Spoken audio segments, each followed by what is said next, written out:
Hello dear students, आज हम करने वाले हैं स्टेट ऑफ मैटर के कुछ न्यूमेरिकल्स।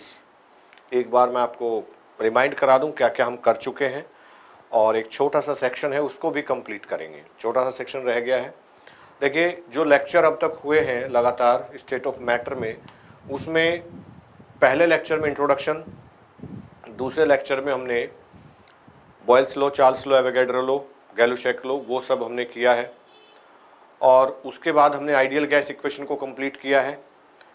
आइडियल गैस के बाद में रियल गैस इक्वेशन वो कंप्लीट किया। Kinetic molecular theory of gas वो सेक्शन हमने कंप्लीट किया।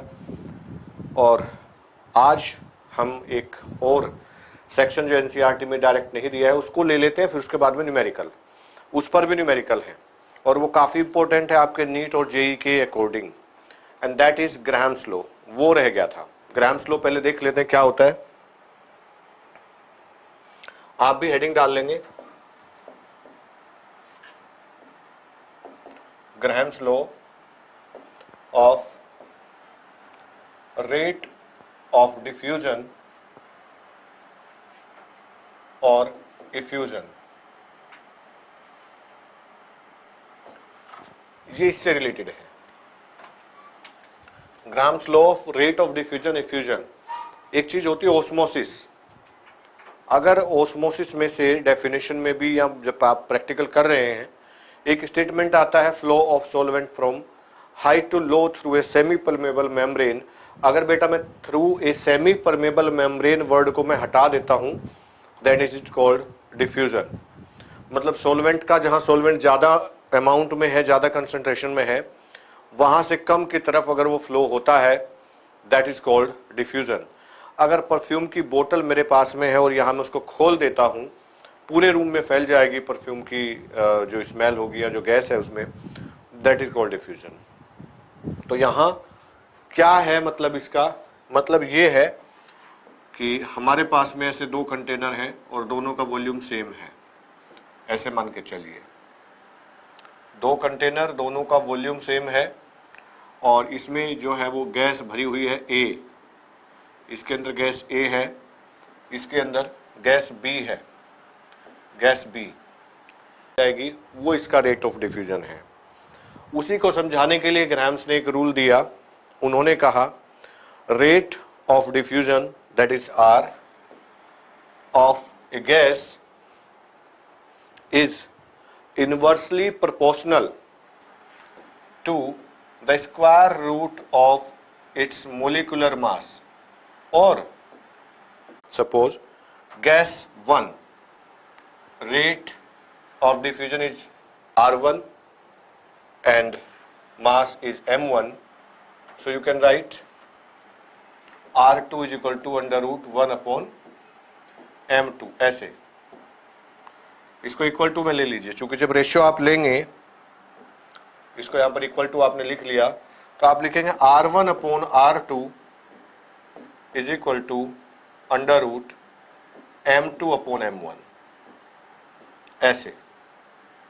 या फिर R1 upon R2 is equal to under root D2 upon D1। ये नोट करिएगा इसको। और अभी मैंने कहा कि रेट ऑफ डिफ्यूजन जो है, that is the how much volume of a gas comes out from the container in A given time. किसी गैस का निश्चित वॉल्यूम जो दिए हुए समय में बाहर आता है, तो आप रेट की जगह R1 जो लिखा है वहां पर V1 अपॉन T1 भी लिख सकते हैं।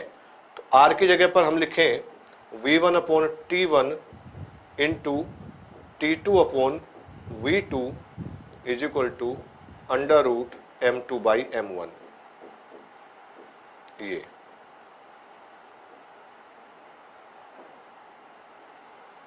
ये होगा V1 upon T1 into T2 upon V2 is equal to under root M2 by M1।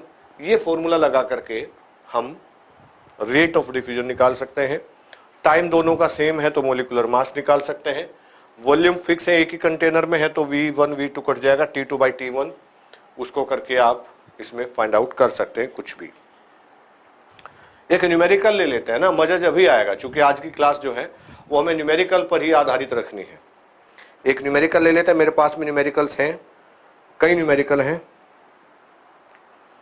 एक न्यूमेरिकल है, if 20 millilitre of CO2, please आप नोट करिए,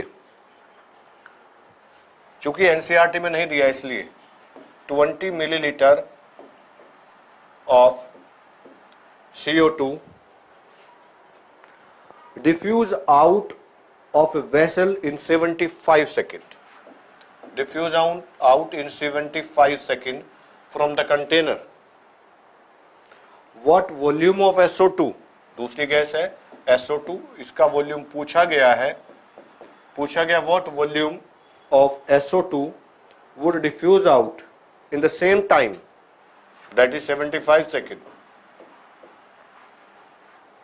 Diffuse out in the same time under the same condition. Under the same condition means volume is also same. So we can write here V1 upon T1 into T2 upon V2 is equal to under root M2 by M1. So V1 is 25 upon times 75, T2 is 75 and this is also, हाँ V2 निकालना है, इसका V2 निकालना है, V2 निकालना है। M2 by M1, SO2 का मास कितना हो जाएगा 32 plus 32 that is 64 upon CO2 का कितना हो जाएगा 12 plus 32 that is 44। ये हो गया 75 to 75 गया, 25 by V2 is equal to 64 by 44। हम इधर का स्क्वायर करते हैं, इधर का भी स्क्वायर करते हैं, तो ये हो जाएगा 625 अपॉन V2 का square is equal to 64 upon 44, और यहां पर बेटा V2 का square is equal to 625 into 44 upon 64, और इसका स्क्वायर हटा देंगे तो अंडर रूट, ये आ जाएगा आपका इस तरीके से, ये आंसर आएगा आपका निकल के। कैलकुलेशन आप कर लेंगे, बेहद आसान क्वेश्चन था, और इसका आंसर भी मैं बता देता हूं, 20.73 दिया है, 20.73 मिलीलीटर ये है। और इस तरीके के कई क्वेश्चन हो सकते हैं जो आप लगाएंगे। अब कुछ और न्यूमेरिकल्स, एक एनसीईआरटी में दिया हुआ है, क्वेश्चन नंबर मुझे याद नहीं है उसका, क्योंकि वो हमारे नोट्स में भी है, काफी इंपॉर्टेंट क्वेश्चन है वो, मैं आपके सामने एक बार यहाँ बोलना चाहूंगा। आपके पास एनसीईआरटी है तो एनसीईआरटी जरूर देखिएगा। The question is the Drainex cleaner, question ये है द ड्रेनेक्स क्लीनर, ये यहां से स्टार्ट है, तो आप एक्सरसाइज में देखेंगे आपको दिख जाएगा, काफी लेंदी है ये। Drainex contain small bit of aluminium, Drainex contain small bit of aluminium which react with caustic soda, यानी कि NaOH के साथ में रिएक्शन करता है, एंड प्रोड्यूस डाई हाइड्रोजन, चूंकि मेटल जब रिएक्ट करेगा एसिड और बेस के साथ में तो हाइड्रोजन निकलेगी ही। What volume of dihydrogen at 20 degree C and 1 bar will be released when 0.15 gram of aluminium react. तो पहले तो एक जर्नल रिएक्शन हमको याद करनी होगी, और वो रिएक्शन है, आप लिख लीजिए 2Al। इसके लिए जो आपको याद करना है वो मैं बता रहा हूं, ये रिएक्शन बनेगी आपकी, क्योंकि इसमें लिखा था small bit of aluminium react with caustic soda, ठीक है, वाटर भी मिलाना पड़ेगा, ये sodium Meta aluminate 2NaAlO2 plus 3H2, balance देख लीजिए 2 4 6, ठीक है, प्लस 3H2 ये होगा। अब इसमें यहां रिएक्शन के हिसाब से अगर मैं देखूं तो देखिए इसका मास होता है एल्यूमिनियम का बेटा 27, 2 टाइम्स ले रहे हो, means you are taking here 52 gram of aluminium, then you are getting 3 into 22.400 ml H2। लेकिन हमें कहा गया आप लीजिए कितना 0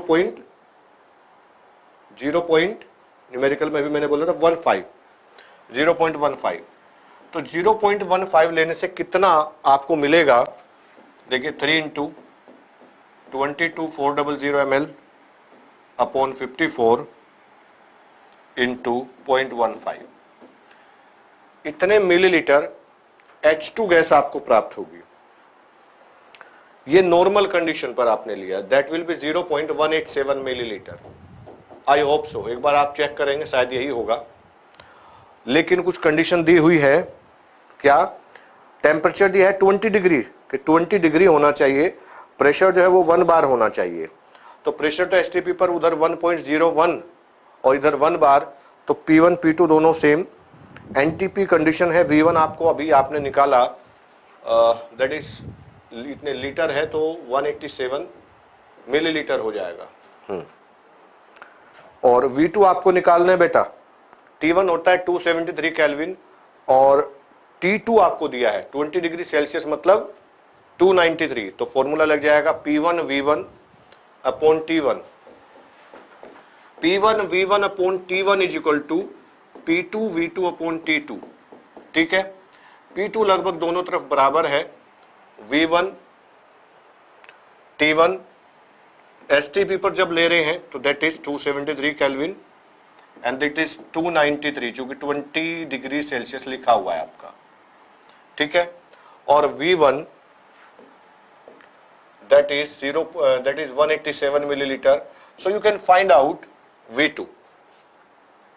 ये तो आप कर ही लेंगे, इतना आपको करना है, ये आप कर लीजिएगा यहां से। Now one more question, numerical. एक एनसीईआरटी में काफी अच्छे न्यूमेरिकल दिए हुए हैं, यहाँ वो तो है। एनसीईआरटी में डाल्टन ऑफ पार्शियल प्रेशर को लेकर के जो P is equal to NRT by V bracket में P1 प्लस P2 ऐसे करके कुछ है, वो वाला न्यूमेरिकल काफी इंपॉर्टेंट है Dalton law of partial pressure पर। और P is equal to DRT by M, R constant लेकर के P1 D1 upon RT1 is equal to, R से R कट जाएगा तो P1 D1 upon T1 is equal to P2 D2 upon T2। ये वाले, ये इस तरीके के जो न्यूमेरिकल है एनसीईआरटी में सब लगाइएगा आप। एक बार मैं अपने इसमें जो हमारा नोट्स है इसमें देखता हूँ कुछ उस तरीके का, अगर वो जो मैं चाह रहा हूँ वो मिल जाए।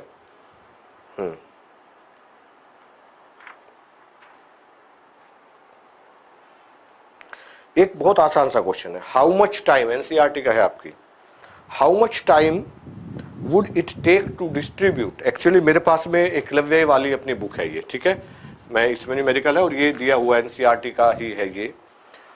How much time would it take to distribute 1 Avogadro number of wheat grains of 10 की power 10 grains are distributed each second। जब गेहूं का 10 की पावर 10 जो दाने हैं वो 1 सेकंड में डिस्ट्रीब्यूट कर दिए जाते हों तो कितना टाइम लगेगा 1 मोल एवोगैड्रो नंबर यानी कि 6.022 10 की पावर 23 ग्रेन्स को डिस्ट्रीब्यूट करने में। तो कितना आसान सा क्वेश्चन, 10 की power 10 is equal to 1 second, 1 is equal to 1 upon 10 की पावर 10 और 6.022 इंटू 10 की पावर 23, तो 6.022 इंटू 10 की पावर 13 आ गया, इतना सेकेंड लगेगा। Converted into minute, minute into our and our into day and day into year, चूंकि आंसर ईयर में लिखा हुआ है। ठीक है ना, तो 1.9 इंटू 10 की पावर 6 ईयर लग जाएंगे उसको डिस्ट्रीब्यूट करने में। एक इसी में आपके एनसीईआरटी में देखिएगा वहां लिखा हुआ है पेलोड, इंपोर्टेंट लिख लीजिएगा इस पर एनसीईआरटी में, पेलोड वाला क्वेश्चन। पेलोड क्या होता है, पेलोड होता है जैसे आपने कभी देखा होगा जब सपोज करिए कोई चीज आपने वेट करना है किसी कंटेनर के अंदर, तो पहले खाली कंटेनर का वेट आप ले लेते हैं, इधर बैलेंस कर लिया, अब आपने जितना वजन लेना है उतना आप उसमें वेट रख के और तब आप उसको तोलते हैं या फिर जीरो करते हैं। तो पेलोड का मतलब है बैलून के अंदर बैलून का खाली वजन कितना है और टोटल वजन कितना है भरने के बाद में। तो टोटल वजन में से अगर बैलून का खाली वेट आप अगर घटा देते हैं तो आपको उसके अंदर कितनी एयर भरी गई है वो निकल जाएगी।